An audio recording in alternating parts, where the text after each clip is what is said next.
Hey guys, it's Ed. I rarely do this. As you know, 99.9% of my content is free. But once a year, I do something where I gather a very small group of people in my house. I've done it for 2 years in a row now, and I'm going to do it again this year. If you go to maxout2026.com, I'm going to do an experience in my home where I'm going to take you through how to make 2026 the best year of your life, all of the tactics and strategies that I use to plan and organize my own life in detail.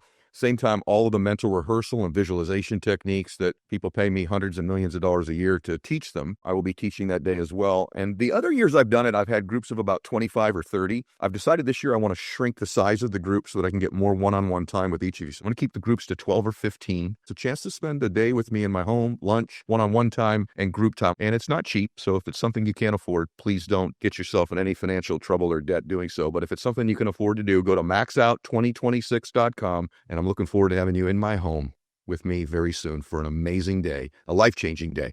God bless you. Most of the people that watch my show, they may or may not know tennis. In fact, I bet 20% know tennis. But they're all people who, they're trying to make their dreams come true. They're trying to figure out how do they win, what really makes them happy.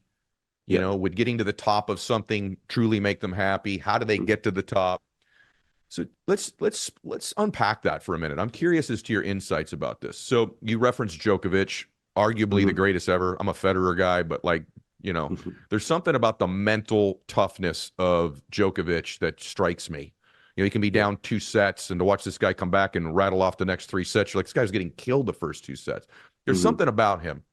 And I'm curious as your answer, because you said a god like him, but I think most people would say talent-wise, giftedness-wise, you can hit shots that even he can't hit, that you're that type of a level of a physically gifted, talented. So like, let's say someone's listening to this in sales right now. They're just really good at sales, or they're really, but is the separator, do you think, Nick, when it under pressure, is the love of the game? Like when you're playing someone like that, what is the difference? He's reached a potential of the most majors ever, and that doesn't seem to have been a priority for you. I'm just curious your insight. Like, what is the difference between, you know, your level of love for the game potentially under pressure and his? Do you feel it when you're playing someone like that? And what are your insights about that? If you were to give someone the lesson about passion to reach their full potential, what would you say? Yeah. Well, I mean, look, I mean, me and Djokovic, we played on the biggest stage in the world. You know, we played on the center court of Wimbledon, in the biggest, probably most historic and biggest event tennis has to offer. And I feel like the one thing in my experience for that 3.5 hours we were on court together was just I almost felt the consistency of his work over the course of his career.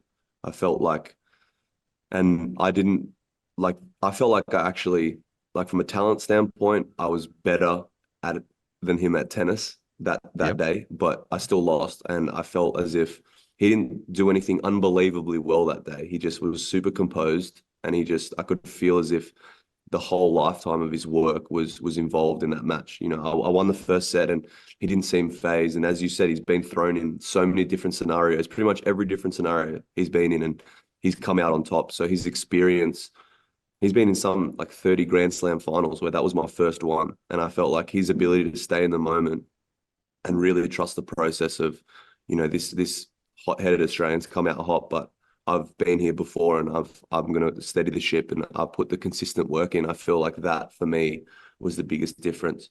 His ability to just stay composed and have faith in the body of work that he'd put in for 2 decades. So I feel like that was the biggest separator. That's exactly why I love this man right there, you guys. What he just did. His level of honesty and frankly humility. It's the thing about you that I didn't see on the surface when I'm like, this dude's cocky, he's out.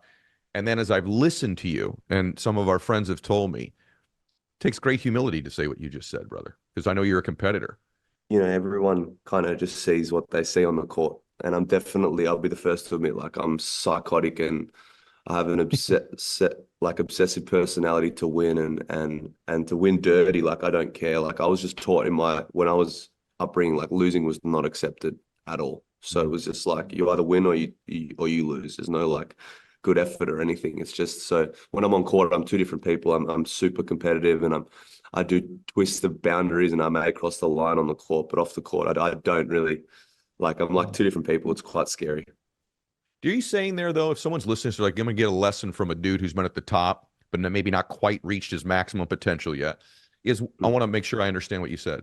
Do you think that under pressure at the highest level of business or life, that Mhm. there's a confidence that came from a dude like him where I've put all this work in behind Yeah. the scenes, and maybe Yeah. there's a part of you in your case where you're like, I know he has, and maybe Yeah. I didn't, and so under pressure, and don't let me speak for you, but No, under no, yeah. pressure, that was the confidence separator. Um, I definitely felt that. Um, Wow. like as in, yeah, I mean, I put in the work. Like I was not athletically gifted at all from a young age, like not at all. Like I was overweight, and I constantly was felt insecure about, my fitness levels when I was in the academy in Australia, and I wasn't able to, pass any fitness tests. So I knew that I worked extremely hard to get there. But I think what I was thinking about, like, yeah, I was there was a period of my life in 2019 where I was self-harming and suicidal, and I was partying a lot and I was drinking a lot, and um I was also competing at the highest level, against, there was a night where I was out till 4 a.m. against Rafael Nadal, and it was a pretty dark time. So I felt like for me it was just a bonus to get to that point. Like to make the final at Wimbledon against Djokovic was like a bonus. For him, it was just like I was just another ant, like in his journey to chase a legacy and be one of the best players to ever live. Where for me, like getting there was already the bonus. You know what I'm Mm. saying? Like Yeah, I do. everything after that year was just like I made it out of that such a dark period of my life that now I'm in the finals of Wimbledon. Like this is what like being getting yourself out of a big mental struggle can lead to. Where for him, it was just like he was chasing, like not every person and every athlete can be like the greatest of all time. That's just not how it works. You're on the area I want to go. I think this is the part of the interview, everybody, where you share it, what we're about to talk about. I think this is where Nick helps people in ways that most people don't give him enough credit for, which is I want to talk about mental health with you and pressure. So I watched that Netflix documentary you're in, and man, I was surprised you did grow up as a chubby kid, right? Because I see this Mhm. like dude that's got swag, you know, Yeah. he's got just this cachet about him. Nick does the way he moves, the way he talks. He comes across as unbelievably self-confident person. And then as I dug into it, I'm like, wow. And by the way, correct me if I'm wrong about the severity of it, but I'd like you to speak to this for a minute. You actually have struggled with mental health to the extent where like you actually had an alcohol and drug thing you think you had going there for a while.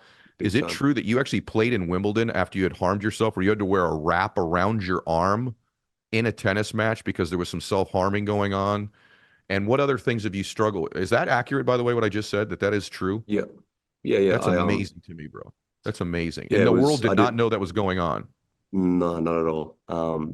Yeah, that was the main thing I felt like when I was playing like at the top of the sport, and I guess living like an athlete should live at that point. No one really expected me to be going through that. So yeah, it was hard because I was covered, my right arm was covered with it, and I was playing on center court at Wimbledon against Rafael Nadal, and I was like, I can't go out here with my arm looking like this. So I wore like a sleeve to cover it all up. Um, but yeah, like it was such a hard process because I knew how I was feeling internally, and I didn't want to play, and I knew that I was struggling. Even just to wake up and go outside was a task. But then I had to like Hmm. kind of just I had the avatar that I had to live up to as well on the other side of it, where I had to go out there and play. Um, and it was hard. Yeah, it was really, really hard. Was there a part of you, brother, that you didn't want to be here anymore, that you were suicidal? Oh, definitely. Big time. I felt like no one, I mean, to this day, people still only really want to talk to me because, Nick Kyrgios, the tennis player, the crazy guy who does all this crazy stuff, the talented person. And it took me a while to understand that that was just a vehicle and one way of communicating who I am as a person. And then I sit down and they get to meet me, and it's cool. But I really struggled with the fact that I felt like how I was all the time, like 95% of the time wasn't enough. It was like no one really gave a shit about who I was, and what I had to offer just as a normal human. It was only just about that guy that they saw on the court. And, my family started like, we grew up in a pretty quiet area in Canberra. We weren't rich at all. So it was like obviously when I started being successful, my family didn't really know how, you know, to approach things and how to handle things as well. So things got different in my family, and it was just all it was all just a big curveball for me. Like I wasn't ready to handle that type of success in a way and the fame. So I really struggled with it. Yeah. You know, I'm the blessing that I work with several athletes in different sports, golf, MMA, boxers, NFL, MLB. I just working with an MLB guy now. And I got to tell the audience this because Nick is not unique in this, that at the top of everything, even in business, the pressure that comes with that can create or exaggerate mental health issues for a lot of people. It really can. And Nick, I'm sure since you've shared this, you would privately, we would never say who, but I bet other athletes have told you they've struggled with it as well. Yep. And it comes with the pressure of doing something great. So a lot of people listening to this, even if they haven't done that yet, they're down right now. They feel isolated and alone or misunderstood or even invisible, right? What would you say to somebody who's going through a time like that or has a loved one in their life who is going through it, which by the way, I think is the majority of people, not the minority of people. I think mental health is a crisis right now in the world today. What counsel words would you speak to somebody who's they're just not feeling very good right now? Yeah, I mean, look, life's hard. It's actually is brutal. And I feel like the one thing I did that made it worse was block people out and try and do it on my own. I feel like as humans with that's not even how we're supposed to function. You know, I think, you know, I blocked out my family. I was very short with my good friends that genuinely cared about my well-being, and I tried to take it alone head on, and it was just worse. It was like I was heading into a storm where the outcome was never gonna be good. And I was in a psych ward in London, and the day before I played Nadal, and they wanted me to be admitted into this place for a couple of weeks, and I was like, I can't. I have to play Rafa Nadal in Wimbledon tomorrow. That's how bad it was. And then I proceeded to lose that match. It was very close. I nearly won somehow. And then, you know, I was partying for like 3 days straight, and I was in bed, and my dad sat next to me, and he was full blown crying, saying, I can't see my son like this anymore. Like it was really bad. And then I basically you have to want to fix it. Like I knew that it was an issue. I knew that I was causing stress on my family, my friends, everyone that cared about me. And I knew that I had to fix my habits. And it started with getting up in the morning, like something small, like going for a walk, like, you know, just like really break it down into how am I going to just change? It's not going to happen overnight. It took me 2 years to reach a level where I wanted to actually wake up early in the morning and go for a walk. Like it didn't just happen overnight, but fixing my relationship with my family, my friends. You know, I've got an incredible partner now who's super supportive of me, and we have a great relationship. And it stemmed like I was in my last relationship, my partner, it was so toxic, and that was also feeding into it. Like I can't put enough emphasis on the closest 5 people around you have to be incredibly positive and want the best out of you. And they might make you feel uncomfortable sometimes, in the sense like holding you accountable or like wanting you to improve, to a sense of being uncomfortable sometimes. But those are the only people I have around me now. And if they see me slipping back into these habits of doing some drugs or any of this type of stuff, like every now and then, like they hold me accountable, because they know that a personality like me can slip back into these dark habits, and it's not fun. So Wow, bro, I'm like blown away. This is real. Just so you know, when tennis is over, this is your calling. Like part of what you should be doing is this right here, impacting people's lives. Because I don't know if you all hear what he just said. He was in a psych ward the night before. He's playing Rafa Nadal, like Rafa Nadal. That's insane to me. And so if he can come from where he did and make improvements, and by the way, I think you'd acknowledge this. I, by the way, have struggled with when to quit something. I can't remember the title of the book, but I'm actually reading a book about right now. It's how do you know when to quit or quitting? And for me, it's physical health. I'm just doing too many things that have impacted my life physically to the point where something has to go away, right? And this is in my life. I'm being real honest with everybody here today. And that's affected, you know, different areas of my life. I wonder if you've navigated that question, like, when is it okay to quit? You know, when is it okay to take a break? And how do you know that? And it's one of the great questions in life, you know, is that we're always climbing for more and more and more. And sometimes I think you have to audit whether your original dream is your dream anymore. Yeah. and if you're going about it the right way. I'm just curious your thoughts about that. You're I smiling. mean, it's just like, I guess that's the common kind of struggle that I guess you've dealt with it, I've dealt with it. And I actually asked, Gary this, Jay Shetty this, Gordon Mhm. Ramsay, all of these amazingly successful people that have insane work ethics, by the way. Like, and I go to Yeah. them, do you ever just like sit back and actually just pause for a second and see what you've achieved and what you've done? And none of them like say like, no, they just do it and then they don't even like have time to appreciate what they do. They just go to the next thing and they do it. And I'm just like, and I sit there internally and I'm like, man, that's just like, when's enough enough? As in like, you've probably got enough money to be good for your future generation. It's just like now, like, but there's something inside you. I'm sure it's the same with you. You just want to like you want to wake up tomorrow and keep going to the gym. Like you want to stay motivated. And I just don't know, like, if work-life balance exists. Like, I don't have the answers for this question because it's like, the more successful or the more things I achieve or the more things I'm able to dabble in and I want to do more. And it's just like, I don't know, it's an addiction. I'm not sure. I don't have the answers for it. So I can't help you with Yeah. that one. Well, I'm But as I'm addicted to the learning, expansion yeah, of my being. I'm yeah, addicted to the expansion of my being. I don't even think you have to have the answer. The reason I asked it to you is I think it's powerful to ask yourself the question, though, and yeah, just contemplating in your life, is this where I want to be? Is this what I want to yeah, continue to do? And I think that's a healthy thing. I think sometimes we think it's a weakness to ask, it's a weakness mm, to inquire. I'm yeah, 53 years old in a month. I've made, lots of money in my life. I've had the ability to achieve a lot of different things. yeah, There is a point in your life where priorities change. yes, And it's just worth checking in with yourself. Are these still big my time. priorities? I think is the question. And it's different for every single person. And I wanted to ask you that today because it's something that I know a lot of people ask themselves. It's true in the relationship they're in. It's true in the business they've started. It could be in a Yeah, sport that they're in. I get asked this by athletes all the time. And you don't yeah, want to ever get outside of something and go, man, I could have gotten more out of that. I regret I didn't go a little bit more, yeah, right? There's a part I of agree. that. So, hey guys, if you're like me, I am always on the lookout to try to eliminate these cold and flu symptoms. I got to tell you, literally right now, as I'm recording this, the last 3 or 4 days, I was struggling. I've had a cough. I've been congested. I tried an IV. I went and did a bunch of vitamin C. I've tried about everything under the sun. None of it has been working. Bam, someone sends me Armra colostrum, and it has changed everything.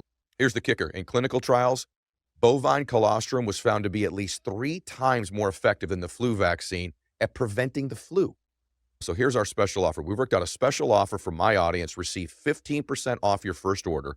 Go to tryarmra.com/Mylett. That's TRYARMRA.com/Mylett or enter Mylett to get 15% off your first order. That's tryarmra.com, TRYARMA.com/Mylett. These statements and products have not been evaluated by the Food and Drug Administration. These products are not intended to diagnose, treat, cure, or prevent any disease or condition.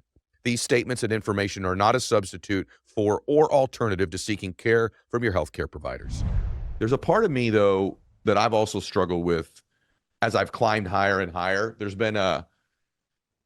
I think I'm the son of an alcoholic. And so I think I've always struggled with a little bit of imposter syndrome in the sense that I'm sort I have of, that. do you? Yeah, just I'm so, like I never feel like I never feel like like it's very strange for me to even be talking to you or something. Like I don't feel as if I don't take myself seriously at all in the sense like yeah, I feel like every time I'm in a room with someone that's have achieved something great or like I don't feel like I deserve to be there either. I don't know. It's a weird feeling. What do you think it comes from? Being a heavy kid? Do you think it's how you grew Yeah, up? I think so. I mean, I just the only reason I ever wanted to start playing tennis and become one of the best was just to show that an average person like me, like an overweight kid that lived in Canberra, Australia, was able to go out there and beat some of the greatest of all time. That's all I wanted to show. I just wanted to show that an average person, like if you really just put your mind to something, you can do it. That's it. Mhm. You think you That was my sabotage goal. yourself a little bit with that belief, Nick? Like, do you think there's been some sabotaging unconsciously that took place either whether your preparation or something on the court or just a thought when you're out there, if you're being honest, that affected your performance based on that imposter syndrome? I think so. I think if I was a bit more like honestly, if I was a bit more selfish and I was a bit more like I guess more orientated to doing the best for my career, my training, and not like helping other people or being there for others as much, I definitely feel like I could have had way more success in my career. But that success doesn't outweigh for me the success. Like yesterday, 2 days ago, I had a foundation day in my hometown, and there was over 1,200 kids in my like tennis center that I grew up in. Like for me, that success outweighs the success of winning a Grand Slam because and being more selfish and being more like involved in my own career because one of the best things when I opened up about my self-harming and my suicidal thoughts was the amount of people that message me on social media that I've, got their numbers now, I stay in contact with, I call them. Wow. And it's like that for me has been the most powerful thing in my career. It's not about the trophies. It's about, and that's my point. I think that's the answer of why, when are we going to stop? When are we going to quit? I think you shouldn't because of all these things that you're doing and achieving and your platform and you're growing your being, you're just spreading your awareness of helping others. And I think that is for me, like that's what keeps me going, to be honest. Like me being able to show up for 2 hours at a tennis center and kids are going crazy and gets them to want to be active and play tennis. And who cares about if they're good or not? It's the fact that they feel like they mean something for that little period of time. I had Deion Sanders on a few weeks ago, Coach Prime, and he was talking about a stage of his life where he was suicidal, believe it or not. I mean, maybe the greatest defensive player to ever play football, right? And he was talking about, he had everything he wanted. He had a bunch of money. He had, Yep. the mansion. He had this success. He had all Yep. these things. And he said, and then I just was miserable. Yep. And I said, the power in sharing that, and this is a lesson for everybody, as I said, in life, we're most qualified to help the person we used to be. And if you're willing to share, this is who I used to be, or even I'm him sometimes still, but Yep. I'm a work in progress. Being willing to reveal your imperfections with people is what 100%. really connects with you. And to be honest with you, I'm a big fan of Federer. I'm a big fan. I loved Bjorn Borg when he played, and I'm a huge tennis fan. But there's something about you and your vulnerability and your authenticity that connects me with you Yep. differently. That you're not Superman. You're a real No, I'm man. not. Yeah. Yeah. And to me, that you're stumbling on to the greatest part of your life right now, bro. And the other people that are listening to this, if you're willing to be vulnerable and authentic with who you really are, whatever you really believe in, whatever you really stand for, whatever your fears are, your weaknesses, your failures, your shortcomings, you're going to find that the more you reveal that, the more you connect with people and the more that you can Definitely. help them. And the And more that you improve as well, like you improve. Like there's no like I go into places sometimes, and the person I'm in the room with can be rich, powerful, whatever, famous, but they're not willing to even just admit where they have flaws, and I just know like he's stunting the growth of becoming more of who he is as a person, and I just like I love it. Like when I'll be the first, like people think like I love it. For the first people think that I'm like super confident all the time, like whatever, all these great things. And I'm like, bro, they're like, that's not me at all. Like, this is what I'm good at. These are my points where I can improve on.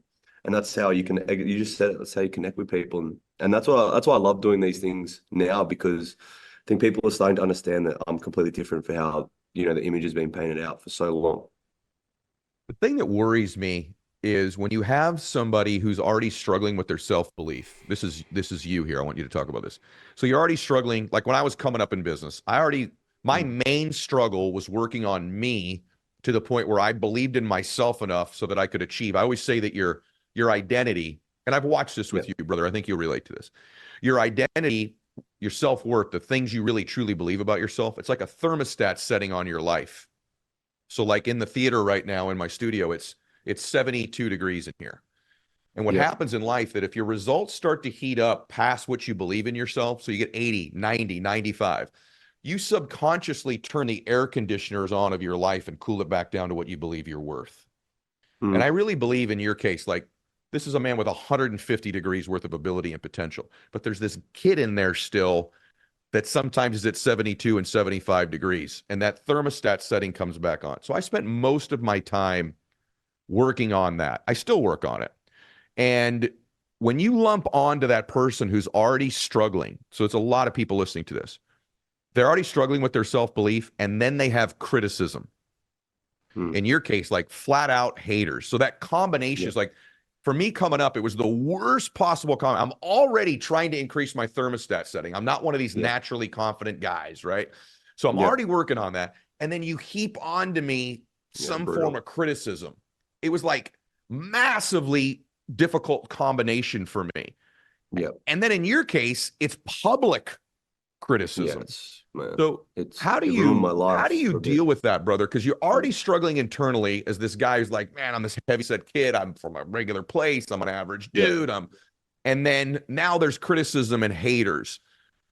Educate us on how you have tried to deal with that and what advice you would give to any human being who's dealing. It might even just be their boyfriend or girlfriend. Like, you can't do this. What's wrong with you? Why are you trying to change? Like, it could be family, could be anyone close to you. I mean, like, I don't think my family genuinely believed that I was going to be one of the best tennis players in the world. I don't think it's realistic. Like, they weren't programmed to think like that. And that's why myself, we do achieve, because there's a part of us like, oh, what if we do push the boundaries a little bit? What if we do, ask the question? But I mean, this day and age for me is very hard, because like I'm a bit old school in the sense, like social media and all of these things that are happening now. Like for me, like I wake up and I can go on my Instagram and I see thousands of negative comments, and like I don't really take them personally, but subconsciously they're going into my head. And when things get tough, like when I'm about to do this gym session, like in here, it's like we go to the point of failure. It's like I start thinking about, like, am I this? Like and it beats you down so much. Like that's what I struggled with in 2019. Like it got to a point where I actually started believing these comments, and then I started hating myself. And like I was waking up in Shanghai, playing a tournament at like 3 p.m. I played night, and I was waking up to like alcohol. Like I wasn't even drinking. Like it was just to the point of like I hated myself. And I started just believing all these people. I didn't even know what these people look like, but I started believing the comments.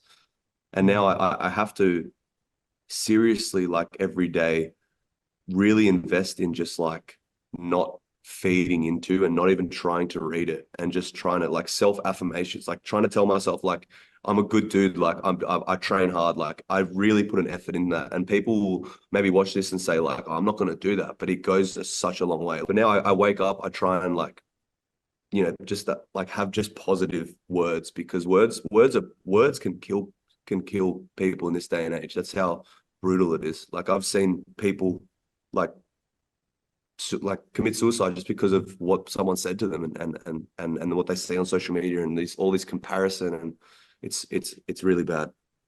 By the way, I want everyone to hear that words can kill people.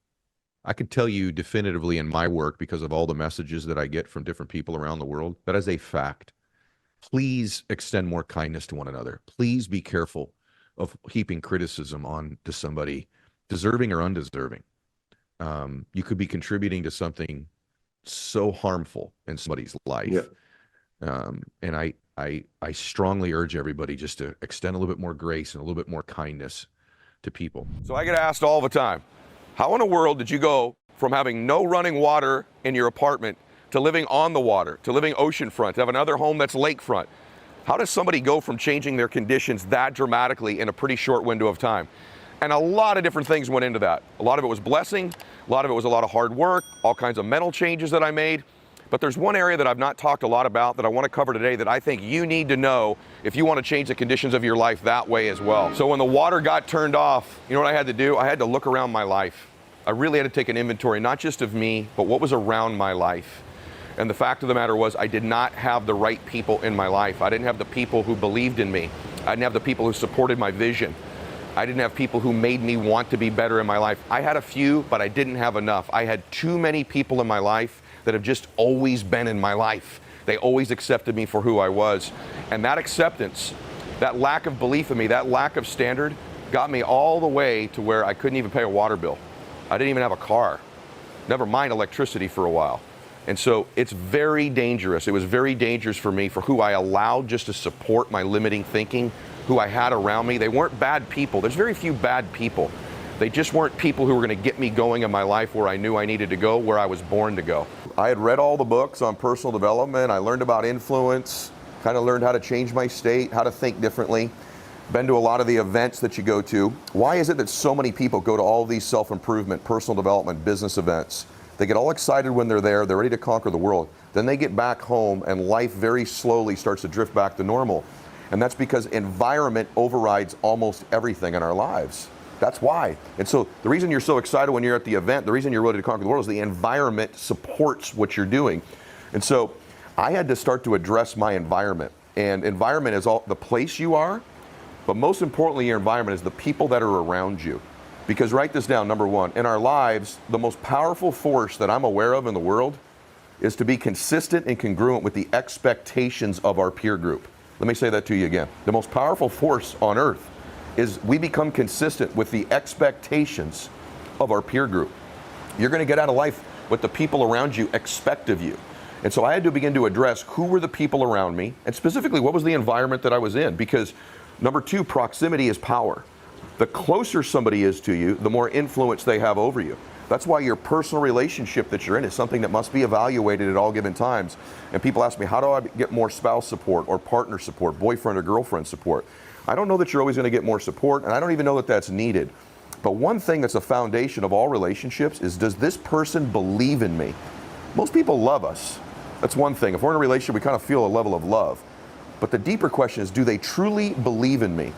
And when I started to evaluate my friends that were around me, if I asked myself, were they supporting where I wanted to go in my life? Not that they didn't love me or like me. In fact, what most of us do is we love to have people around us who accept us. We say, I want people to accept me as I am. And there's a benefit to that. There's a huge negative as well. If people are constantly accepting this version of you, there's nothing compelling you to go to the next version. There's no stimulus that says I better change. There's no discomfort. Because these people closest to us, their proximity has influence over us. So number one thing I want you to ask yourself is, do the people around me believe in me? And if they don't, that needs to be evaluated. People say, well, then what do I do? Do I get rid of them? Well, maybe in some cases. I mean, if they're antagonistic to you, certainly. But what you have to do is begin to add people in your proximity who do believe in you or who will believe in you. And if they don't believe in you, perhaps they don't need to be eliminated from your life. But one thing you may need to do is start to reduce their proximity to you. Maybe they're not as close to you as they used to be. I've had to do that many times in my life where I've had to eliminate a few people from my life, but very few. This is so critical to you becoming successful because your environmental game is more important even than your mental game because it's what supports it. And so I want you to evaluate a few things. Do they believe in me? Number two, are they a past or future reference type friend? In other words, when you're around them, what do you find yourself talking the most about? Is it the past or the future? I want to be around people who are constantly talking about either the present, but most importantly, the future. In other words, I want people who are present with me so that when they're with me, we're together. You know, you have those friends too who are constantly not present even though they're in your presence.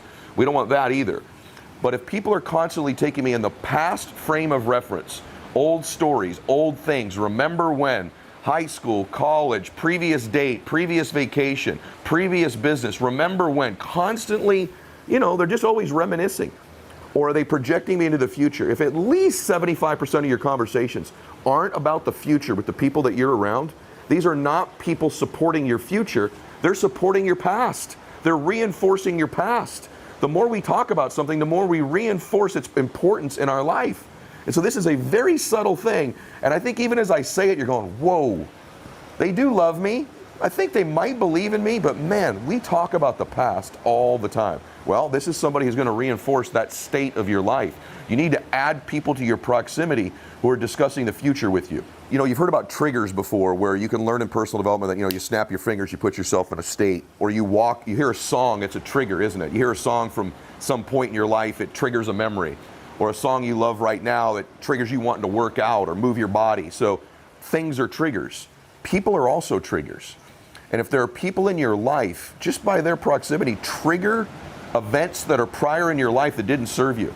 Just by being around them, they're a trigger. Humans are triggers. Do you have people that just when you see them, they trigger peace for you? They trigger joy. They trigger abundance. They trigger competing. They trigger intensity. They trigger belief. They trigger confidence. They trigger your desire to grow. Ask yourself what triggers these people are in your life. What do they trigger in you?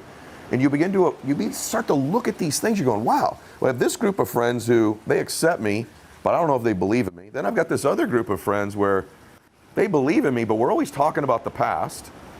And then, you know what? They kind of trigger these states of sort of comfort or average in me. Who do I have that's triggering my desire to grow? Who makes me uncomfortable? Who do I have, like, I kind of clean up the house before they come over? Who do I have where I get excited when I see them because not every conversation's the same? I don't know where it's going to go. You should have those people that accept you in your life. There's nothing wrong with that. It's an important thing. But you should have these other people who really don't accept this version of you. They believe in you so greatly, so much, that they don't accept this version of you. They don't accept this performance from you. They don't accept this level of happiness, abundance, joy, performance from you because they know how much more you're capable of. Who do you have like that in your life? And the reason that that matters so deeply for us is because, and I want you to write this down, we get our standards in life. We don't always get our goals. We don't always even get what we focus on. We end up ultimately getting what our standards are. Standards dictate everything in life. And the people around us help create that standard. For example, I was at a birthday party last night, and the people sitting around me were all very fit people, and dessert came. It was birthday cake time. And I probably normally would have probably had that piece of cake. But the first 3 people that were asked have this standard for how they eat in their life and when their cheat days are, their cheat meals are, and all 3 people passed on it. And immediately, almost through peer pressure, I went, no, I'll pass too. And then my buddy goes, dude, it's okay, have a piece. And I said, no, man, it's good.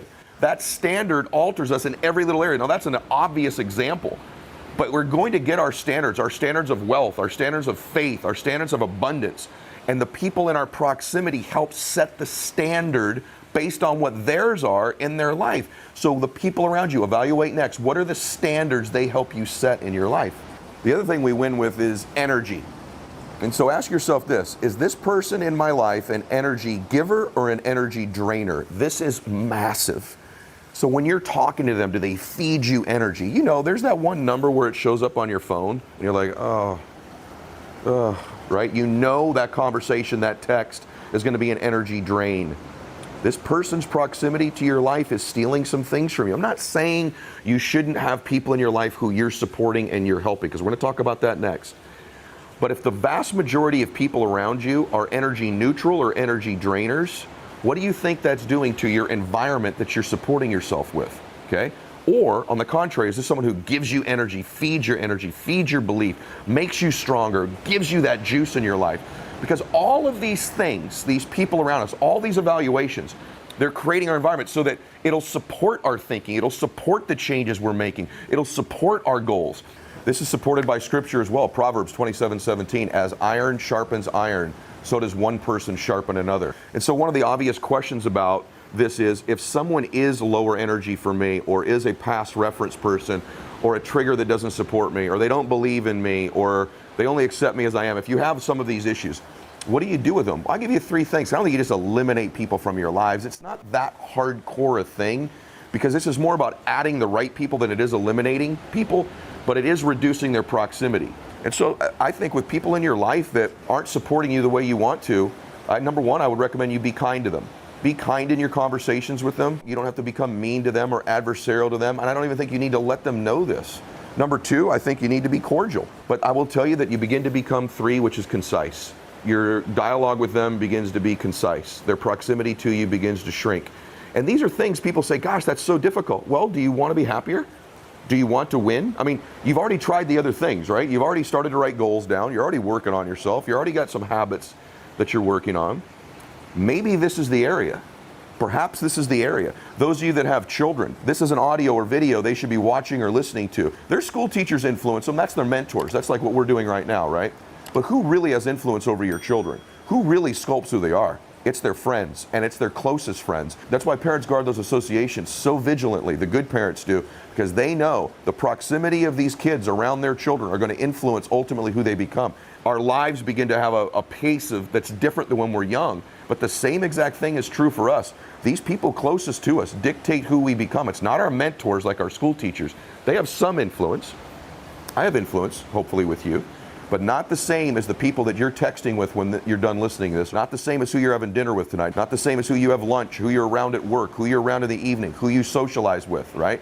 They have the greatest form of influence over you. Because in your life, you're trying to build this library of memories, aren't you?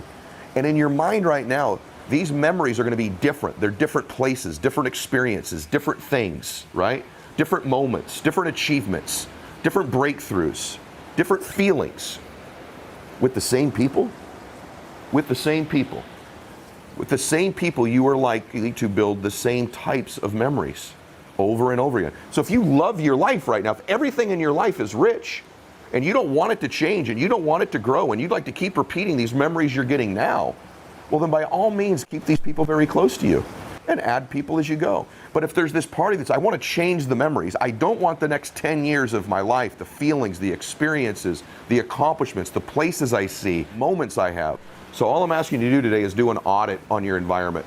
I want you to audit the people around you in your environment and the things around you in your environment. What do you have around you in your environment? Are your goals up on a board? Do you have visualizations? Are you reading things that you can see visually in your life? Are you listening to the right things? These are all part of your environment, but the most important thing are the people that are inside that environment that are around you. And so that's how you eliminate. Now, adding people to your life.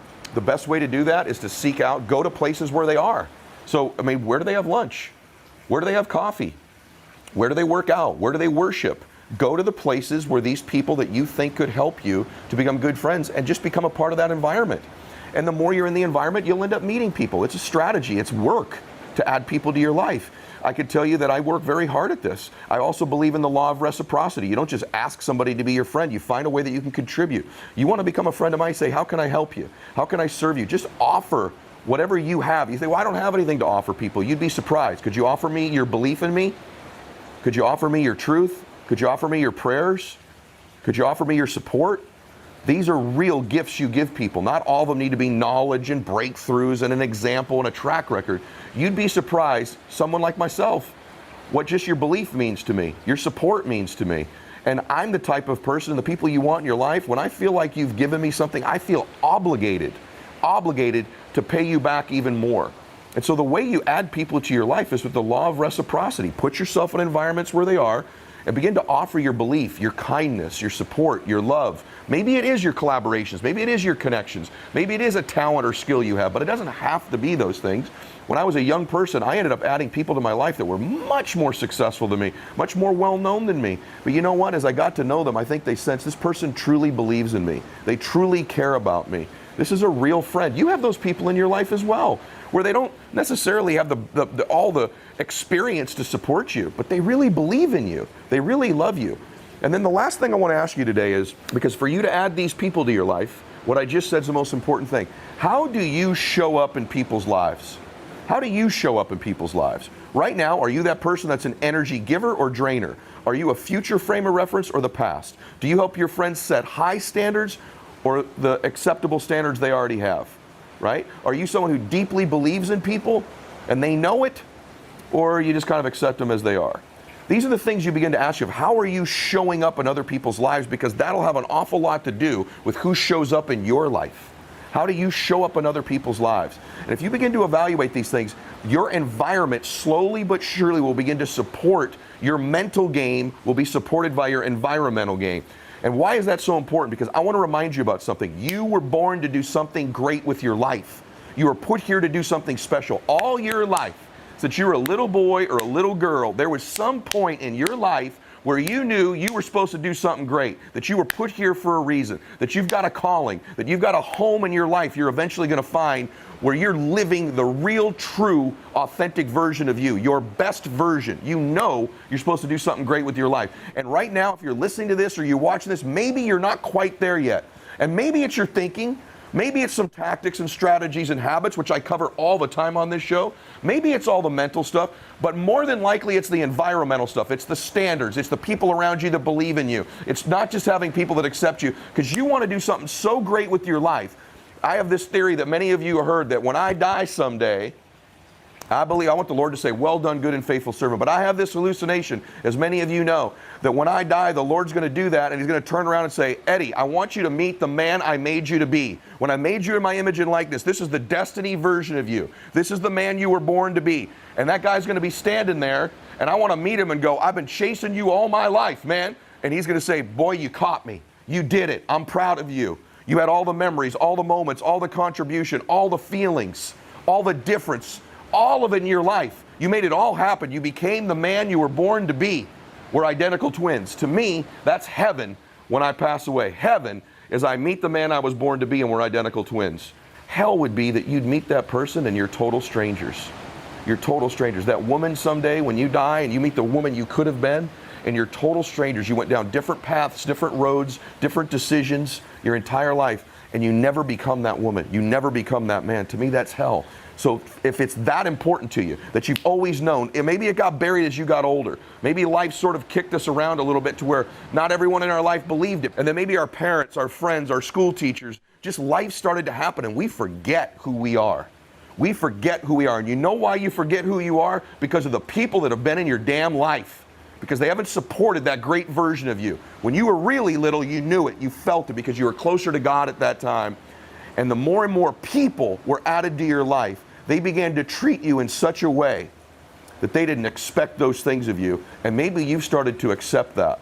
So if it's people that created these limiting beliefs, created this anxiety, created this fear, created this thing about us where we forget our greatness, if it's people who did this to us, it's people who are going to help us get out of it. If it's the environment that stole this joy, stole this belief, stole this confidence from us, stole this sense of purpose from us and passion, it's the environment that'll give it back to us again.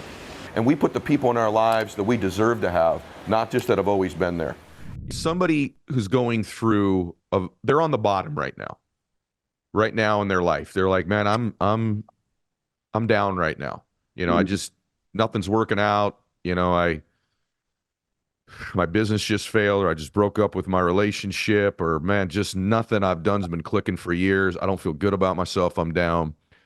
And this may sound like an interesting metaphor, but they need sort of a life version of CPR to get back up again. They need some life breathed back into them, literally. Mm-hmm. What would you say to somebody who's just down right now and wants to make a comeback? What would you say to that person who's struggling with that right now?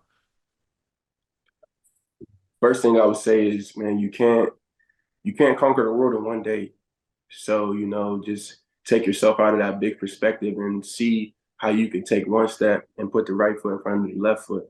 You know, something I've heard a while is you can't sit in the pool of pity, you know. So even when you feel that feeling of, you know, you want to harp on your situation or your circumstances too much, get up and move. Like literally, I mean, get up and move, you know, so you can get yourself out of the feeling before you get sunk too deep into it. That's the first way I would say, just, you know, to deal with the emotions that come off of your situation. Don't allow yourself to sit in it, get up and move, and don't think you can. Just know that you can't conquer the world in one day. So wherever it is you want to be, you know, you got to take it step by step, one day at a time. You know, I knew that I had to take it step by step, one day at a time. I couldn't worry about, you know, trying to suit up and play in the playoffs again, or I would have drove myself crazy. Literally, I would have drove myself insane. I had to know that it's going to be a journey. And even through this season that I just went through, you know, people deal with ACLs and don't come back in the time period that I did, or any other injuries that don't come back in the time period that I did. So I know it's going to be a journey. Even when some people return off of ACLs, they're not their same selves. That first season that they're back, they need time. They need steps. They got to put the right foot in front of the left, and they got to walk the journey. They got to go through the ugly phases, you know. I feel like I just went through an ugly phase this whole season. You know what I mean? But I'm super proud of myself, you know. So go through the ugly phases. Don't be afraid of it. Embrace it. That's the biggest part of it all. Focus on taking one foot in front of the right. Go through the ugly phases, and just continue to try to get better one day at a time, one step at a time, and write down what you feel is necessary to accomplish what you want to get done, and then follow it. Make no negotiations with yourself whenever you set the plan out. Like if you say you're going to do certain things at certain times or with certain people, make sure you do them. You know what I mean? Hold yourself to a different standard and accountability so that you can get out of your situation. You know, you can't get out of a situation doing the same things that put you into the situation. So, you know, that's like insanity, doing the same things and expecting different results. You know, and I'm kind of you know, preaching that message to, you know, a lot of my personal friends in my life, you know, who are, you know, they complain about certain things or they bring certain things to my attention, and then, you know, they keep doing the same things. You know, I'm at the point where it's like, you know, if you're gonna keep dealing with the same certain type of things, don't even tell me, because like, don't sit up here and just waste all my time when you okay with accepting the same things that got you where you are. if you want to get yourself to a different situation, you got to do different things to get different results. Yeah. That's my tell you, my small perspective on it. That's so good. Brother, I'm just sitting here going, you got to be kidding me. This is so good. You know what you are? You're a great perspective giver. Just you, who you are. I got to tell you, today was a particularly not great morning for me. And I was talking to my daughter, and I said, she goes, "How you doing today, Daddy?" I said, I'm not having a great morning, Bella. I'm not having a good day." And then we hung up, and I was kind of just I've been so excited about this interview for so long. It's kind of like re-preparing a little bit. And then I literally said to myself, everybody hear this for whatever you're going through. I said, really? You're not having a great day compared to what? The day Damar had on January 2nd, 2023, in that moment, that's a bad day compared to me. I had a couple meetings not go the right way, right? And this man was in front of millions of people, literally fighting for his life. Does it give you a perspective, brother? Like when you're having what was used to be a bad day, you're like, well, not compared to what, right? Do you ever have that thought? Does it give you perspective on that? Man, every day. Every day, to be honest, there's no day where I can, allow myself to get too low anymore because, I have the appreciation of life, so no matter what's going on in life, just to still be here is a blessing because we all know some people who are not. And we all wish that we could have some people still with us. So no matter my situation, I'm able to allow myself to appreciate something. It's hard to appreciate everything, especially when, for the people that are listening, especially when, you're going through situations where your emotions are rising and, you're feeling whatever you're feeling the most. But I'm always able to bring myself to appreciate at least one thing, no matter what it is, no matter if it's the ability to still play football, because that could have been taken away from me. No matter if it's, just appreciating family, my little brother, my mom, my dad, no matter if it's just, appreciating a deep breath, man, or appreciating wherever I am in the world, if I'm in California, if I'm at home, if I'm anywhere in the world, I always bring myself to find at least one thing that I can appreciate. And it shapes your perspective differently. It really does. Wow. Brother, I love you. I'm two things. I got one last question. One, I'm grateful for you. You as well. I You. thank you for Thank this. you. This was therapy for me. Good. Well, me too, and millions of people. The second thing is as a brother, I'm proud. I'm just very proud of you. Very proud of you. You're remarkable. All right, a football question because they'll be pissed if I don't ask. So, are you a free agent? No. Okay. So you're I'm under with contract. the Buffalo Bills. I am a Buffalo Bill. Okay, because I read something today, Bills Mafia. I read something today. I'm gonna ask you about. They were like, "Hey, I wouldn't mind ending my career playing for the Steelers." Right? Is that an accurate quote? Like, I just make you awkward. I asked you. I didn't push you too hard on what happened on the field, so I gotta people want to know what's gonna happen with this young man. So we know you're a Bill, but is there a little part of you eventually would love to finish up with the Steelers, or you want to be a Bill for life? I want to be a Bill for life. That's the team that truly took a chance on me and gave me opportunity, to show what I can do. I'm a late round draft pick.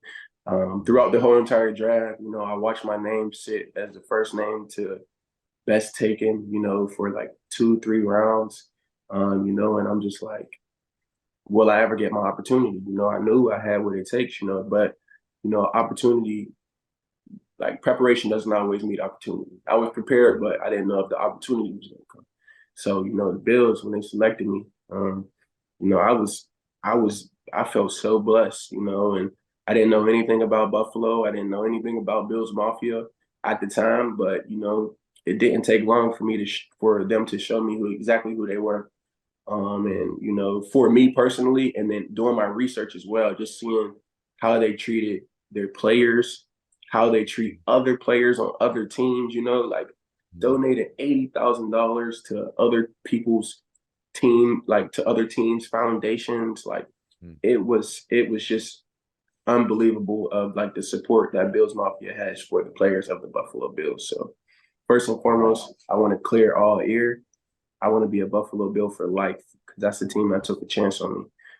When I answered that question, I answered it from the perspective of, a childhood perspective, a kid that, grew up his entire life. Like I told you, man, I had the dream for a long time. Just making it to the NFL and just being able to have an opportunity to, take care of my family and give back to my community, something that I didn't have as a kid growing up, so that was always my driving force. But, as a kid, like playing the game, I always created myself as a Steeler, and I always, played the game like that just as a kid. So the question they asked me, I answered it from a childhood perspective. And then I also answered it from the perspective of, no, I don't want to play for the Steelers right now because I'm a Buffalo Bill. You know what I mean? Like I'm still under contract with the Buffalo Bills. And then on top of that, I spent 5 years at the University of Pittsburgh, and I shared the facility with the Steelers. That's how I built a close relationship, with them. And then, so that's college, 5 years. And then 4 years of high school where we had championship games at, the stadium. Mm-hmm. So, I've had my fair share of time there. How I answered the question was, it would more so be a dream to finish career than to be playing now, and I said that lightly because, you see players all the time who have a career, they'll have like an 8-10 year career with this team, and then they'll go play for this team for X amount of time. And then when they finally retire, they'll go sign that $1 contract with the team that they felt most connected to, and then retire with that team. It was a lightly answered question that kind of like super stirred up social media. But to be honest, even through all the chaos of it that it caused, I'm just super excited to finally see people excited to see me play football again. Yes. You know what I mean? Like that was a great feeling. That above all else, above all the chaos it might have caused, that was just a great feeling. You know what I mean? I dealt with so much controversy and, like just craziness all year long. Just if I needed to play, if I needed to be playing, if I was just all of a sudden just this trash player, if I just was never good at football and I'm only famous for one thing and this and that, so I went through a whole year of that, and, just chirping, I don't allow none of that to enter my inner matrix, but, it was super exciting to see people, excited to see me play football again. So like, it turned me up a little bit, man. It made me go harder in the gym. It made me go harder in the gym those days because, I'm excited for them to see what I got in the tank too. You could have just stayed in your lane, so to speak. And you are the person people ask me, what do all the people on your show have in common? I was just saying this to someone last night because they knew you and I were going to be talking. I went in this restaurant, sit down. The guy had just listened to my interview with Rob Dyrdek, and he goes, I just love your show. I love the people. I love Rob. He's such a great guy. He loves you. And we were, commiserating back and forth. And he goes, what's one of the common things? I said, well, I'll tell you one of the odd things. I said, I'm actually interviewing Tony again tomorrow. And I said, one of the things that they all have in common, because some of them are smart, some of them aren't so smart. Some of them are disciplined, some of them are. They're athletes, entertainers, business people, people every day in their life that have changed their life. I said, most of them have been impacted by Tony Robbins one way or the other. Almost every single one of them. And so you have helped so many people. But a few years back, you decided, hey, I'm going to grow me. And you really invested a lot of yourself into, you had coached, I know Ray's been a friend and you'd coached Tudor Jones for a while, but you went to the financial space. Yeah. And I thought that took some guts, quite frankly, because you could have just stayed where you were known. I know in your businesses you've done and things, but the public you is the stuff we've talked about so far. Yeah. But now, based on this winter we're in, I'm so grateful you went there on, how to protect or grow your money financially. So I think I'd mess today's podcast up if I didn't ask you that about this time as well. People wondering what you would tell them to do in terms of their finances right now. Do you have any advice for that for people? Well, yeah, I think the biggest mistake is to pull back right now.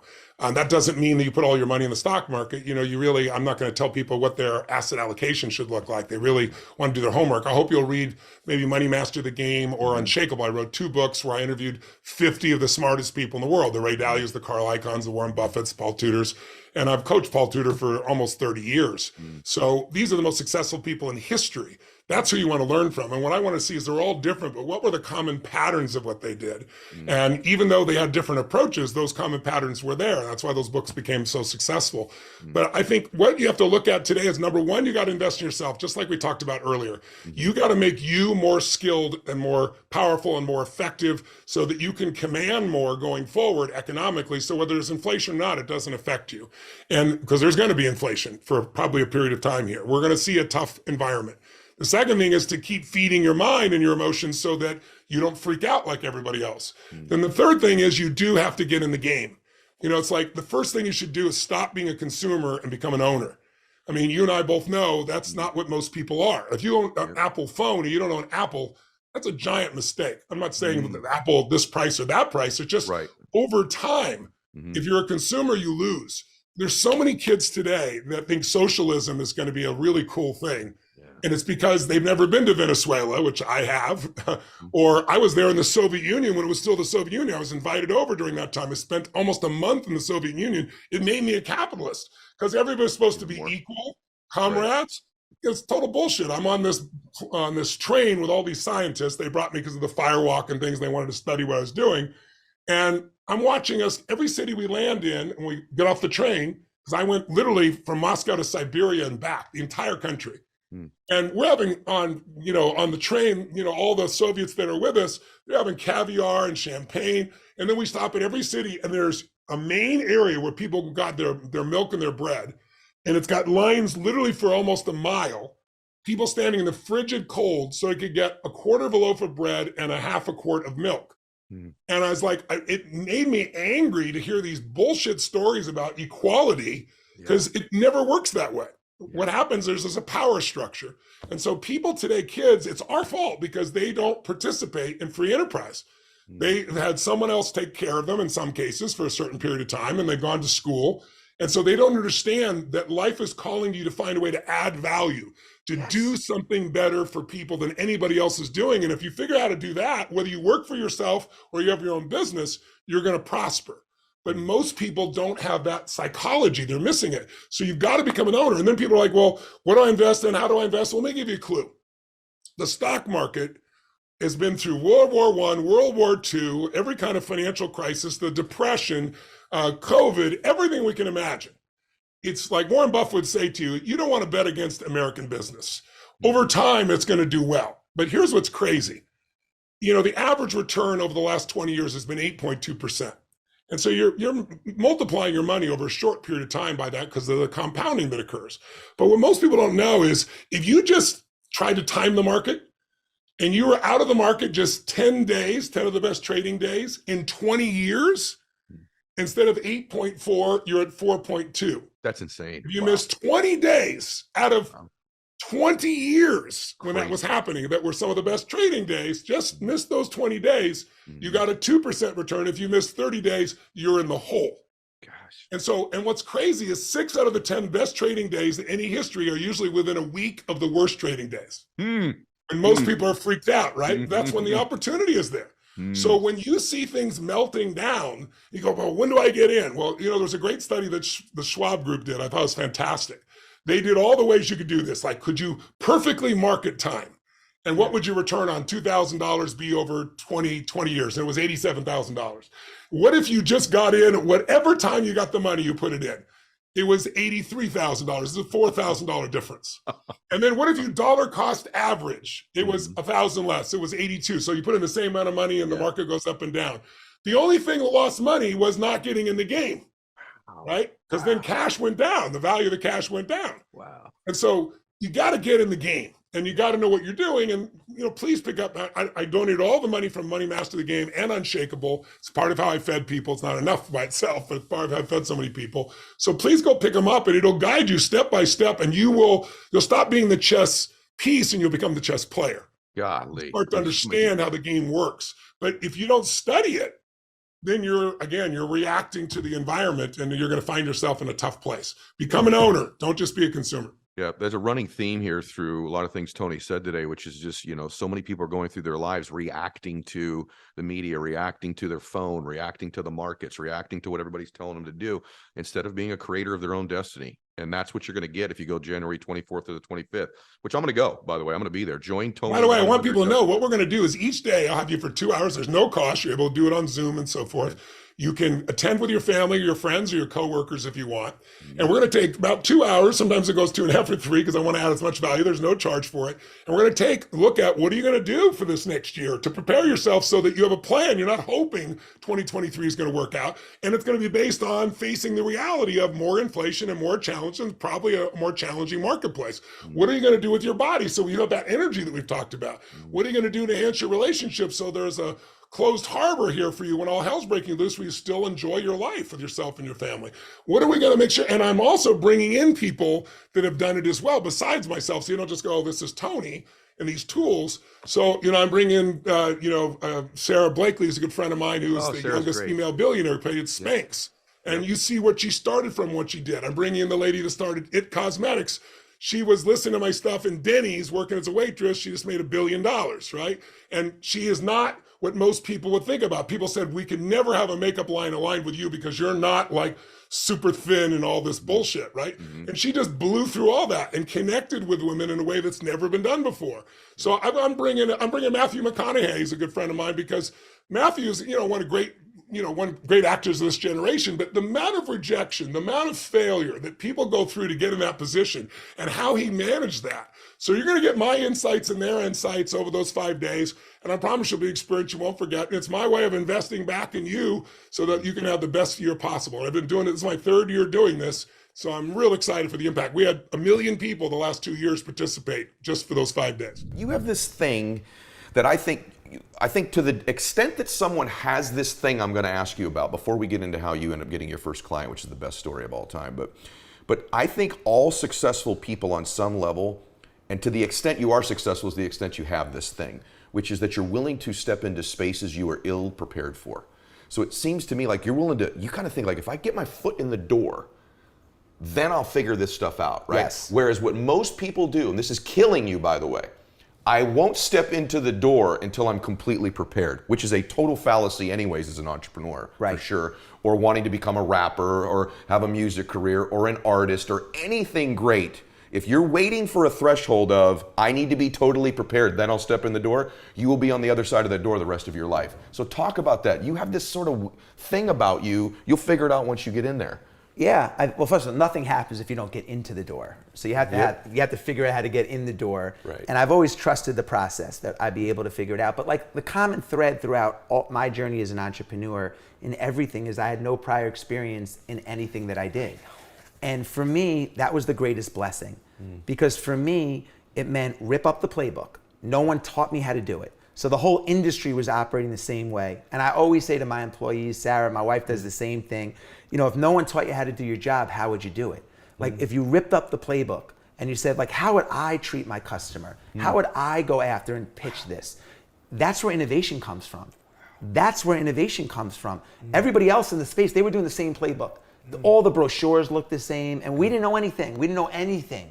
So for us, it was a greatest blessing. So I think experience is overrated. It's important, but it takes so damn long. Yes. And like if we would have waited to get 3 years on the line, and there would have been 4 other jet companies, and we would have never have done it. So wow, that's so true. You got to start the process as an entrepreneur. I think like the number one thing is start. You never have it all figured out. Yes. It's never the right time. You never have enough experience. Yeah.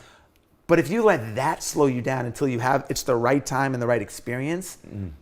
Come on, man, the world's so fast. So you're telling me you did not know a lot about the rap game before you got in it. You didn't know a lot about the writing lyrics game before that. You didn't know a lot. Just listen to this, everybody. You didn't know a lot about the coconut water business before you got in it, the jet business before you got in it, or the NBA before you got in it. I would say nothing. Literally I wouldn't nothing. say not a lot. I would say nothing. It's incredible. I absolutely and look, love it. I was fortunate. We were able to, as soon as we were able to afford to bring in people that knew more, we were able to scale it. Yep. And but we started everything very small. We always thought really big. And once we got momentum, we were able to ramp it up super fast. The only way that I could really find, I had to go where wealthy people were. And I heard about this conference called TED in Monterey, California, when they were first starting out, that was attracting all these tech guys and well-off folks, et cetera. So my partner's like, you got to go to the TED conference in Monterey, California. So I think I connected through Chicago into LA. It's a 5-hour car ride to Monterey, California. It was a 16-hour journey. And I get there, and as soon as I get there, everybody, it's like Fort Knox. I didn't have a credential to get in. No way. So you couldn't go anywhere near the conference. So I'm like, man, I just flew 16 hours. I can't go in. I'm so frustrated. But it smelled like there was a sale there somewhere. So I was like, let me go into the little coffee shop over here and try to like figure this out. And I'm sitting in the coffee shop, and about 20 minutes into my sitting there kind of like thinking, God, how am I gonna do this? A wave of people with credentials come in, and they're ordering lattes and muffins. Okay. And I realized that they must be on coffee break from in between speakers at the tech conference. So they're all ordering lattes and muffins, latte and muffins. So the next morning, I show up at 5 o'clock, first one there, as soon as they open, and I buy every single muffin. I control all the muffin inventory in Monterey, California. I bought every muffin. And when the first wave of folks come in, they're like, come up with a latte and a muffin. Like, you can have a latte, but we're all out of muffins. And as they would walk out, I would say, excuse me, I have the muffin, my office here, we have all the muffins, and would you like a muffin? No, yeah. What do you do? Next thing you know, I'm in a conversation with someone, he's like, and he asked me what I did. And I said, well, I have a private jet company called Marquis Jet. And a guy who just sold his company called half.com to eBay. Okay. And he said, well, I'm actually interested in a private jet. Awesome. Would you mind if I have a sit down and talk to you about it? And I was like, absolutely. Yes. I'm like, please sit down. You can have 2 muffins. And we started talking, and here's what's interesting. And here's how I built my career. He ended up being my first customer. Unbelievable. But he was the key, because I serviced the hell out of him. Anything he wanted, carried his bags. If he was going to Mexico, shock and awe. Here's a book of places. Here's a reservation. Here's where you can snorkel. Like, that's not the business I'm in. Yes. I provide time on jets. No. That's what everybody else was doing. Wow. This is what we're gonna do. Here, I see your family's going. Here's a floaty thing for your 2-year-old. And they would get that. And I just serviced them. How was the trip? Can I help you? Here are your bags. And he was my source of referrals. There you go. And then the next guy came in, same system, same thing, same thing, same thing. And what was interesting about Marquis Jet, it wasn't that we built this amazing company, it was an amazingly successful venture. Clearly. And, but that wasn't the gold for me. The gold for me were the people that we flew, because we flew 4,000 of the who's who of entrepreneurs, CEOs, athletes, entertainers, and I was like, wow. Here I am, I'm 30 years old. I was obsessed with meeting these people and learning about their daily routines. So what I would do is, I would say, like, every conversation was like, what time do you get up? What do you eat? How do you spend your time? How do you live rich? How do you do this? What's a vacation look like? And I would take all these habits from these winners at the highest level and start to incorporate them in my life. And the things that worked, stuck. And the things that didn't, I got rid of them. And over time, built this system. You mentioned in the beginning, like your life resume, built this system that works for me. And as I've evolved, now I have 4 kids, my system evolves, because I can't have the same system as single Jesse, 40 years old and no kids, where I have the freedom to do what I want. Now I have way more responsibilities, with my family. So the system evolves. So that was the gift. Wow. See, for me, for someone listening to this, and I already know what they're thinking, this is literally like an inside peek to like an absolute master class of how to do these things right here, everybody. And I just want to illustrate 2 points you made, and I want to make sure that I say them correctly. The first thing is that all of the most successful entrepreneurs I know, and obviously you're at the top of that list because there's been multiple wins.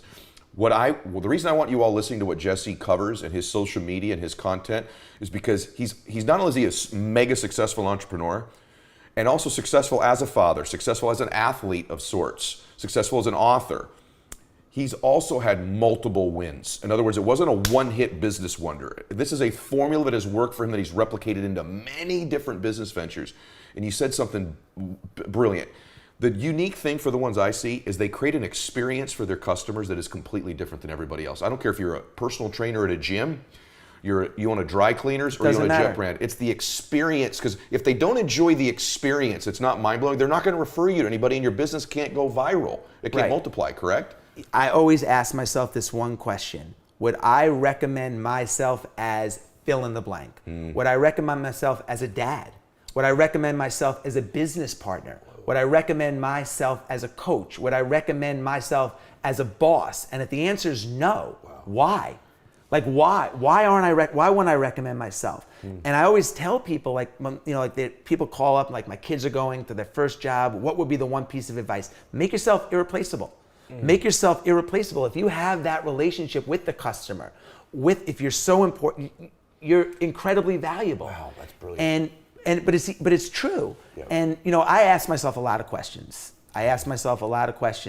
And that's one thing I always ask myself. Like, you know, if I go, let's say I go sideways with someone for some reason. I don't very often. Right. But if I do, would I recommend myself? What did I do? Yeah. And very often, you know, I'm okay with it. And if it's something that I did, then I want to get in front of it and apologize or address it internally so it doesn't happen again. You mentioned something about success. And you know, everybody has there are multiple definitions of success. If you ask 100 people, you might get 100 answers. But you touched on something I think is important to the listeners. And to me, I have a lot of different definitions. Success isn't being good in one bucket. It's not about like, I made all this money, you know, and I know, oh, it's easy for you to say. No, success is not about being good in one bucket. It's about being good in all the buckets. All the buckets. It's about being a good dad. It's about being, you know, good to your employees. It's about giving back in the charity bucket. It's about doing the right thing when you do it. It's about standing up for something that you see is wrong. That's success. When I see people that are mega wealthy, they're just fucking wealthy. No, they're just wealthy. That's not what it looks like. And you don't have to be wealthy. If you're struggling in one area, you can still be good in all the other areas. So true, man. You can't spiral down because success, the way you look at it, isn't happening. Well, then go be successful in the other buckets and fill up your plate. And then what it does too, by the way, like I can feel you coming at me with that because you feel so strong about it. Your physiology changed too. But what also happens is when you talk a lot about this, but when you get wins in other areas, you get life momentum. And people I did a training on this the other day, but like to me, I look at you, I go, okay, look. The thing you said about associating with these people and their habits, I didn't have a jet card company, but I joined a club where I could meet these kinds of guys. What is your schedule? What's your workout routine? How do you eat? What do you think about? How do you talk? I'm sorry to interrupt you, but habits, you get me all fired up. Everything comes around your day. We're talking about all these successes. They took years. Years. I remember walking into the president of Coca-Cola about the Zico thing. He's like, it takes 8 years to build a brand in this country. Of course, there's rich quick things, and now it's a little faster, but it takes time. But what the foundation of that is your daily habits. It's creating winning habits, winning routines, and a winning mindset. That's the formula. It is. There's no way around it. It doesn't happen without that. One of the unique things for me, because I completely agree, one of the things that's unique about you and I is we both have been creating this content for a while, and then when we looked at each other's stuff, we're like, my God, we so believe the same things. We say it a little bit differently, but we so believe the same things. One of the unbelievable things about social media or podcasts like this is that you kind of can peek into what you had at Marquee Jets doing this. If someone follows you on Instagram or follows myself, you get access nowadays to something you and I never had. You can get access daily to some of the most successful entrepreneurs in the world, or fitness people, or parents, or people of faith, or whatever your area is, through digital connection now. It's not the same as live, but it's incredible the information you can tap into now. You are my virtual mentor. No, you are. I mean, I'm in tune to what you say. It resonates deeply with me. Thank you. You're in it for the right reasons. Like, there's a lot of reasons why the things you say really have stickiness with me. But you're to millions of people, you're a virtual mentor, and that's exactly your point. And we didn't have that growing up. No, our mentor was my dad and anyone in my small town. Yeah, me too. Don't you think part of your life, Jesse, that you got some life momentum going though, right? I mean, the journey is. I think it's the most. I mean, you're a young man, but I think it's the most remarkable journey that of anybody I've talked to because of the breadth of different areas. It's just bananas to me. So let's even move out of one for me. Let's go to another thing, because I just would love the formula, because you talked about the formula. So you have these wins in business, which we'll talk about more of them in a minute. But then you go, I'm gonna go run like ultra marathons. This guy's run 100 miles in a day. There's some stat like 36,000 miles you've run in 25 years. Is that right? Yeah. What? Like, do you hear that? It's just consistency, though. I know the number's big, and I'm proud of it. But it's because you know what, Ed? It's just part of my lifestyle. So again, we talk about daily habits. Yes. I have a very, very unique lifestyle that's worked for me. Yeah. I only eat fruit until noon. I've been doing that for 27 years unwaveringly. I'm happy to talk about that. I run every day. Why? Because it's all about energy. Okay. And you use more energy to digest food than everything else you'll do in your life combined. You'll eat about 70 tons of food in your lifetime.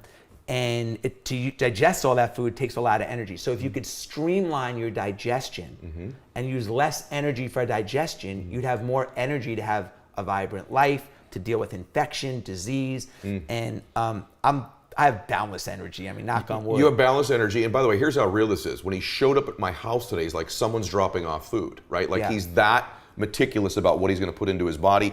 I also enjoy in your social, by the way, the tips she gives on Instagram about the different things that are in some of the foods we eat that harm us so badly too. Think about this. I'm going to tell you why it's so important to me. Okay. Let's say you're a billionaire. Yeah. Okay? You have $1 billion. You got the helicopters, the farm, Laguna. You got all this stuff. You own sports teams and everything.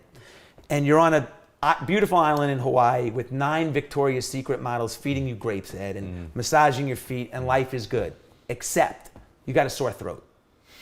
And every time you swallow, it kills. The house, the planes, the masseuses, the grapes, none of that matters. All you want to do is get rid of your sore throat. Yeah. That's how important health is. So true. And there's a famous quote, if you have health, you have hope. If you have hope, you have everything. So nothing means anything if you don't. So I take it very, very, very, very, very seriously. I don't play games with that. So I don't think you play games. Well, actually, it's funny. I think you actually, life has sort of been this game to you that you're winning. But like I just got to understand something, man. Like you do things now, and I just think you kind of take them for granted. Like it's the same for me. Like if someone repeats back to me some accomplishment I've had or something I've done, it just, I don't even know how I feel about it. It's weird, right? I'll tell you how I feel about it. I don't care about it. I mean, we have an audience, they want to know the story, and I'm happy to share it if there's value. But the way I look at my life, I'm 50. I'm about to be 51. You talk about this all the time. The average American lives to be 78. So that means I have 27 summers left if I'm average. All the past stuff, that's done, man. My life is this window. 51 to 80. That's it. And I want to do this much shit in this much amount of time. So I have to be mega efficient. I have to focus on the things that I want to do with the people I want to do them with. And I got to eliminate the other stuff. So like the past, when people talk about it, it's like, okay, but it's who cares? Do you care that the Dallas Mavericks won the championship a couple of years ago? I could care less. No, this is the window. Last question. If someone was fortunate enough to get to do what I did today, and they were an entrepreneur, I don't care if they're a 65-year-old entrepreneur, since I've been, man, I heard what Ed said earlier about renting my life. I want to own my life again. But maybe they're not ever going to be an entrepreneur. They're 20 years old, but they'd like to become one. They've never been one before. They said, I'd like to turn my life around. I'd love to walk in somewhere, my own building that you own here, and have all these cars, or have my version of heaven. But I'm a little bit lost right now. Would you send them back to that notepad of yours? What would your advice be if they could get 2 minutes with Manny Khoshbin? What would he say to them in order to turn their life around? What would your advice be to them? Well, first of all, work out. Start working out. Build your mindset. Write your goals down. I mean, what's your long-term vision, right? I mean, you can't travel across the country in the dark. You got to know where you want to go, right? And so writing your goals down, start working out, improving your physique, your mind, get knowledgeable, surround yourself with new set of friends that can teach you something new.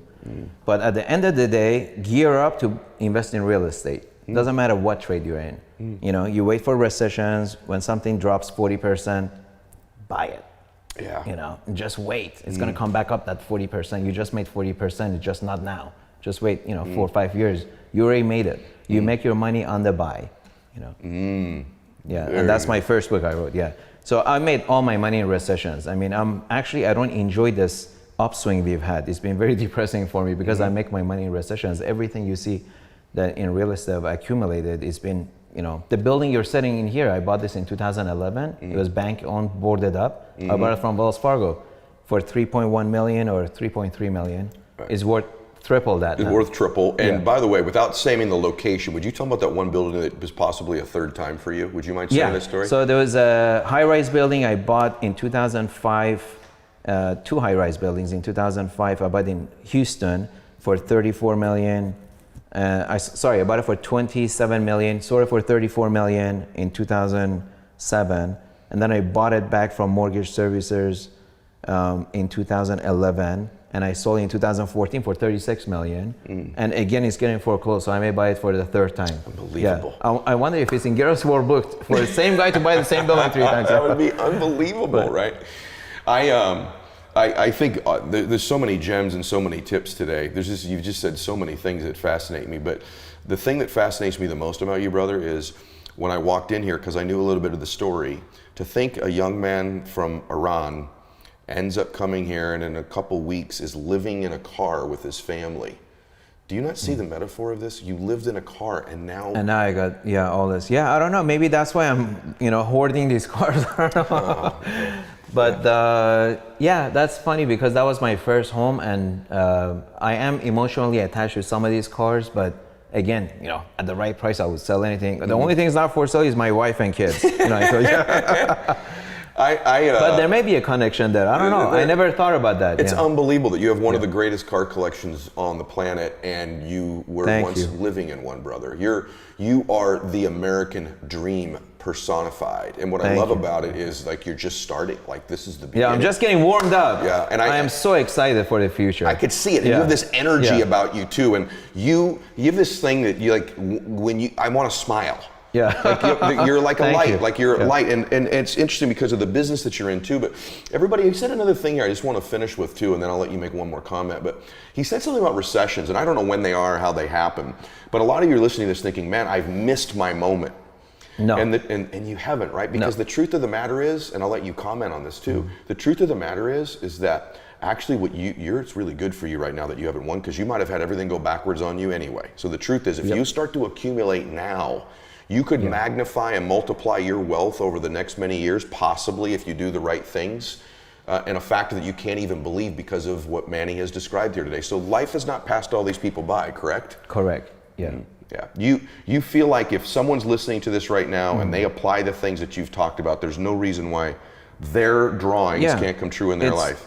I don't want to say it's guaranteed, but if you buy something low and sell it high, you're gonna make money. It's a fact, right? And a lot of people say, "Oh, I can't afford the house. I have no money." Well, get a job, walk into a lender, be a Wells Fargo, say, "Hey, I've had this job for 2 years. How much do I qualify?" They'll pre-qualify you. They say, "Okay, you can borrow $100,000 home loan." Then you wait for recession. Keep your job. Don't quit. You wait for recession. If something drops from $100,000 to $65,000. Go write an offer. You just bought a house, FHA loan, 3% down. I'm sure you have enough time to raise your 3% down payment, and that's your first property. Goes up, sell it, and you can upgrade to a house. I think from a house to fourplex, from fourplex to shopping center to high rises, from high rises to multiple high rises. Wow, man. And then you can have your fun with the cash flow, buy a little bit cars, travel, give back, and real estate is the basis of all wealth. You just described the life of this Iranian dude that I knew that immigrated to the country. No way. Yeah. And he's a pretty good guy too. Like I like him. Manny Khoshbin. Yeah, that's the guy. It was so good, man. I enjoyed today so much. Really? And I can't wait for everybody to see this. I'm so excited about it. So thank you. You've been like this mystery man on Instagram for so long, and now they've had this poke into your life, and I'm so glad that I like you. I'm so glad that I like you. Feelings mutual. Thank you, brother. You're a very genuine, humble man yourself.